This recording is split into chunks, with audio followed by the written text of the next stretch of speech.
হরে কৃষ্ণ। বন্ধুরা, 2026 সালে 31শে মে রবিবার আগামীকাল পালিত হতে চলেছে জ্যৈষ্ঠ পূর্ণিমা। হিন্দু পঞ্জিকা অনুযায়ী অনেক সময় আমাদের বিশেষ বিশেষ তিথি, ব্রত মল মাসের মধ্যেই পড়ে। মল মাসে তো সমস্ত শুভ কাজই নিষিদ্ধ, তাহলে জ্যৈষ্ঠ মাসের পবিত্র পূর্ণিমার ব্রত, পুজো, দান, ধ্যান আমরা কিভাবে করব? এটা অনেক ভক্তের মধ্যেই প্রশ্ন জেগেছে।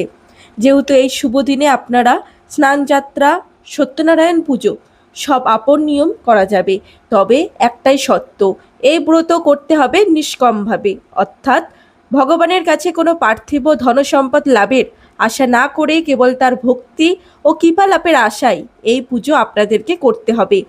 ভগবান বিষ্ণু এতে দ্বিগুণ প্রসন্ন হবেন। এই জ্যৈষ্ঠ মাসের পূর্ণিমার সবচেয়ে বড় আধ্যাত্মিক তাৎপর্য হল মহাপ্রভু জগন্নাথ দেবের স্নানযাত্রা। স্কন্দপুরাণ অনুযায়ী এই দিনটিতেই রাজা ইন্দ্রদমনের সামনে ভগবান জগন্নাথ দেবের আবির্ভূত হয়েছিলেন, তাই এটা তার জন্মতিথি। এই দিন পুরীর মন্দিরে সুবর্ণকূপ থেকে আনা 108 ঘোড়ার সুবাসিত পবিত্র জল দিয়ে জগন্নাথ, বলরাম এবং সুভদ্রাকে মহাস্নান করানো হয়। এরপর তারা হাতিরূপ বা গজবেশে ধারণ করেন। এই দিন প্রভুর দর্শন আপনারা অসীম ভাগ্যের ব্যাপারে বলে মনে করা হয়। আর অবশ্যই এই জ্যৈষ্ঠ মাসের পূর্ণিমা তিথিতে ভগবান শ্রীহরি বা মা লক্ষ্মীর আরাধনার জন্য সবচেয়ে উপযুক্ত সময়। এই দিন শ্রী শ্রী সত্যনারায়ণ পুজো এবং ব্রতকথা পাঠ করলে সংসারের ইতিবাচক শক্তির সঞ্চার হয়।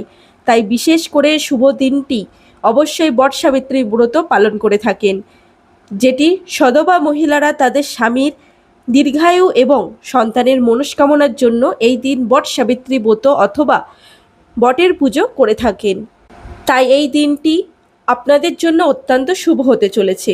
কিন্তু বিশেষ করে আপনাদেরকে মনে রাখতে হবে, এই জ্যৈষ্ঠ পূর্ণিমার দিন বাড়ি থেকে এই 5টি জিনিস কখনোই কিছুতেই এই শুভ দিনে আপনারা দান করবেন না। যে জিনিসগুলি দান করলে পরিবারে অমঙ্গল, দরিদ্রতা এবং চরম আর্থিক সংকট হতে পারে আপনার পরিবারের জন্য। তো অবশ্যই ভিডিওটি আপনারা শুরু থেকে শেষ পর্যন্ত ভক্তি সহকারে দেখুন। 2026 সালের 31শে মে আগামীকাল রবিবার পালিত হতে চলেছে জ্যৈষ্ঠ পূর্ণিমা। এই জ্যৈষ্ঠ পূর্ণিমা 12টি পূর্ণিমার মধ্যে সর্বশ্রেষ্ঠ। এই জ্যৈষ্ঠ মাসে অধিক মাস বা পুরুষোত্তম মাস বলা হয়, যেটিকে মল মাসও বলা হয়। এই দিন শুভ কর্ম করা নিষিদ্ধ রয়েছে। বিশেষ করে বিবাহ, গৃহপ্রবেশ, অন্নপ্রাশন এইসব জিনিস এই মল মাসে অর্থাৎ জ্যৈষ্ঠ মাসে করা উচিত নয়। কিন্তু পুজো অর্চনা যদি করতে পারেন বা এই জ্যৈষ্ঠ পূর্ণিমার ব্রতটি পালন করতে পারেন, তা সমস্ত মাসের থেকে 14 গুণ ফল পাওয়া যায়। তেমনি যদি আপনারা এই শুভ দিনে পাপমোচন করতে চান, তাহলে অবশ্যই জ্যৈষ্ঠ পূর্ণিমার দিন গঙ্গা স্নান বা যে কোনো পবিত্র নদীতে স্নান করলে জন্ম জন্মান্তরের সঞ্চিত পাপ, শাস্ত্রে এটি উল্লেখ আছে। জলের পবিত্রতা মানুষের মন আত্মাকে শুদ্ধ করে। বিশেষ করে এই জ্যৈষ্ঠ পূর্ণিমার দিন আপনারা তর্পণ করতে পারেন বা জলদান করতে পারেন তাদের আত্মার শান্তি লাভের জন্য, এবং পূর্বপুরুষের আশীর্বাদ পরিবারের সকল অমঙ্গল ও বাধা বিপত্তি কেটে যাবে বলে বিশ্বাস রয়েছে। যেহেতু হিন্দু ধর্মের পূর্ণিমা তিথির গুরুত্ব অপরিসীম, বিশেষ করে মনে রাখবেন এই দিনের মাহাত্ম্য কথা। জ্যৈষ্ঠ মাসের পূর্ণিমা তিথি ভগবান শ্রী হরি বিষ্ণুর অত্যন্ত প্রিয় একটি দিন।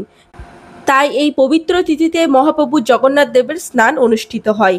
আবার এই দিনই সতী সাবিত্রী যমরাজের কাছ থেকে তার স্বামী সত্যবানের প্রাণ ফিরিয়ে এনেছিলেন বলে পুরাণে শাস্ত্রে উল্লেখ রয়েছে। তাই আধ্যাত্মিক দিক থেকে এই দিনটির গুরুত্ব মহাপূর্ণ। এবার অবশ্যই শ্রবণ করব এই জ্যৈষ্ঠ পূর্ণিমার ব্রত পালন করলে কি কি লাভ হয়। প্রথমত, বিবাহিত মহিলারা যদি এই দিন উপবাস থেকে বটসাবিত্রী ব্রত পালন করেন, তবে তাদের স্বামীর দীর্ঘ আয়ু বৃদ্ধি পায়, দাম্পত্য জীবনে সুখ শান্তি ভরে ওঠে। দ্বিতীয়ত, এই পবিত্র দিনে উপবাস রেখে যদি পবিত্র নদীতে স্নান করতে পারেন, তাহলে যে সমস্ত মানুষদের পাপ ধুয়ে গিয়ে আত্মা শুদ্ধ হয়। আর এই দিন যদি ভগবান বিষ্ণু ও মা লক্ষ্মীর আরাধনা করা হয় বা বাড়িতে সত্যনারায়ণ পুজো করা হয়, তবে সংসারের কোনো অভাব আসে না, ধন সম্পদ ও সমৃদ্ধি বজায় থাকে। জ্যৈষ্ঠ পূর্ণিমার এই ব্রত আমাদের জীবনে কেবল পুণ্যই আনে না, মনে এক অদ্ভুত শান্তি এনে দেয়। তেমনি ঈশ্বরের কৃপা আপনাদের ওপর বজায় থাকবে। এই জ্যৈষ্ঠ মাসের পূর্ণিমার দিন আপনারা বাড়ি থেকে কোনো জিনিস দান করে থেকে এড়িয়ে চলবেন, যে জিনিসগুলি দান করলে পরিবারের অমঙ্গল দরিদ্রতা লেগেই থাকে। হিন্দু সনাতন ধর্মে দান করাকে সর্বোচ্চ পুণ্যকর্ম হিসেবে বলা হয়। দানের শুদ্ধিতে মন এবং দানের মাধ্যমে আমাদের মন এবং আত্মা শুদ্ধ হয়। আর এই তিথিতে যদি জ্যৈষ্ঠ মাসের পুণ্যময় পূর্ণিমা, তবে সেই দিন দানের বহুগুণ বৃদ্ধি পায়। কিন্তু আমরা অনেকেই না জেনে এমন কিছু দান করে ফেলি যা আমাদের পুণ্য দেওয়ার বদলে অলক্ষ্যে অমঙ্গল ডেকে আনে। শাস্ত্রে বলা হয়েছে, দান শুধু দিলেই হয় না, কে দিচ্ছে বা কী উদ্দেশ্যে দিচ্ছে তা অত্যন্ত গুরুত্বপূর্ণ। তাই জ্যৈষ্ঠ পূর্ণিমায় কোন কোন জিনিসগুলি দান করলে মহাপাপের সমান, প্রথমে যেটির কথা বলবো সেটি হলো বাসি অন্ন। মনে রাখবেন, আমাদের প্রথম আলোচনার হচ্ছে অন্ন নিয়ে। এই সনাতন ধর্মে অন্নকে বলা হয় অন্নং ব্রহ্ম, অর্থাৎ অন্নই ঈশ্বর। এই জ্যৈষ্ঠ পূর্ণিমার পবিত্র তিথিতে অনেক মানুষ গরিব দুঃখীদের খাবার দান করেন, কিন্তু মনে রাখবেন, নিজের ঘরে বেঁচে যাওয়া বা বাসি বা এঁটো খাবার যদি কাউকে দান করেন, তবে তা মহাদানের বদলে মহাপাপে পরিণত হয়। বাসি খাবার তামসিক শক্তি বাস করে। অভাবী মানুষটি হয়তো ক্ষুধার জ্বালায় তা খেয়ে নেবেন, কিন্তু তার অবচেতন মন থেকে যে দীর্ঘশ্বাস বেরোবে তা আপনার সংসারের সুখ শান্তি নষ্ট করে দেবে। এটি প্রতি পুরুষদের চরম অপমান বলে মনে করা হয়। 2 নম্বরে রয়েছে ব্যবহৃত বস্ত্র বা ছেঁড়া বস্ত্র। অনেকেই ভাবেন আলমারিতে পড়ে থাকা পুরনো কাপড়গুলো গরিবদের দিয়ে দিই পুণ্য হবে। শাস্ত্রে বলা হয়েছে এটি সম্পূর্ণ ভুল ধারণা। যদি আপনারা এই জ্যৈষ্ঠ পূর্ণিমাতে ব্যবহৃত বস্ত্র, আপনার শরীরে শক্তি জড়িয়ে থাকে। ছেঁড়া কাপড় হলো দরিদ্র ও নেতিবাচক শক্তির প্রতীক। এই জ্যৈষ্ঠ মাসের মতো পূর্ণিমার শুভ দিনে এই জিনিস দান করলে অর্থ হলো আপনি আপনার নিজের দুর্ভাগ্যকে অন্যর ঘরে চাপাচ্ছেন। আপনি শ্রীহরি অত্যন্ত এতে রুষ্ট হন।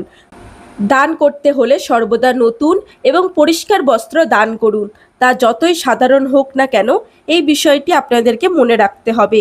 তৃতীয় রয়েছে ঝাঁটা বা ঝাড়ু, অর্থাৎ মা লক্ষ্মীর বিদায়। শাস্ত্র মতে ঝাঁটুকে সাক্ষাৎ মা লক্ষ্মীর স্বরূপা মানা হয়, কারণ এটি আমাদের ঘর থেকে নোংরা বা অলক্ষ্মীকে দূর করে। জ্যৈষ্ঠ পূর্ণিমায় মহাপ্রভু ও জগন্নাথ মা লক্ষ্মীর আরাধনা করা হয়। এই পবিত্র তিথিতে, অর্থাৎ জ্যৈষ্ঠ মাসের পূর্ণিমা তিথিতে কাউকে ঝাঁটা দান করার অর্থ হলো আপনি আপনার গৃহের সঞ্চিত ধন সম্পদ মা লক্ষ্মীকে নিজের হাতে ঘর থেকে বিদায় করে দিচ্ছেন। এর ফলে জীবনে এমন আর্থিক অবস্থা আসতে পারে যা আপনি কল্পনাও করতে পারবেন না। তাই বিশেষ করে জ্যৈষ্ঠ মাসের পূর্ণিমাতে এই সব জিনিস দান করা থেকে আপনারা এড়িয়ে চলবেন। চতুর্থ রয়েছে কালো রঙের তৈরি জিনিস, অর্থাৎ এই জিনিসগুলি দান করলে আপনার জীবনে অশুভ শক্তির আগমন হতে পারে। যেহেতু কালো রং হলো রাহু এবং শনির প্রতীক, তাই অন্ধকার শক্তির প্রতিনিধিত্ব করে। জ্যৈষ্ঠ পূর্ণিমার দিন কালো রঙের ছাতা, কালো কাপড়, কালো জুতো দান করা থেকে সম্পূর্ণ বিরত থাকা উচিত। এর বদলে আপনারা সাদা, হলুদ, লাল রঙের জিনিস দান করতে পারেন, যা আপনাদের জীবনে পজিটিভ বা শুভ শক্তি আকর্ষণ করবে। এই বিষয়টি আপনাদের সাথে তুলে ধরা হলো যে জ্যৈষ্ঠ মাসের পূর্ণিমা তিথিতে কোন কোন জিনিস দান করা থেকে এড়িয়ে চলবেন। আর বিশেষ করে আপনারা সব কিছু বিস্তারিতভাবে জানলেন।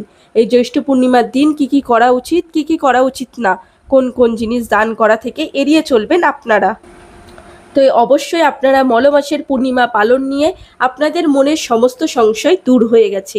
মলমাস অশুভ নয়, বরং এটি ঈশ্বরের আরও কাছে যাওয়ার একটি সুবর্ণ সুযোগ।